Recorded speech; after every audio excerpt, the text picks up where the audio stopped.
working with large assemblies, view manipulation is vital to a good user experience.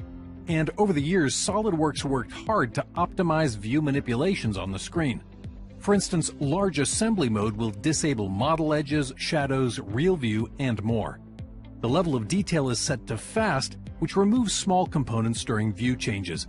These optimizations make view manipulation fast, but comes at the expense of visual appeal.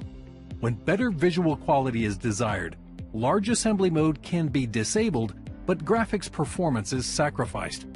SOLIDWORKS 2019 changes the game. View manipulations are lightning fast, even with large assembly mode turned off. In a side-by-side comparison, you can clearly see the improvement. Dynamic view operations such as zoom, pan, and rotate are dramatically faster.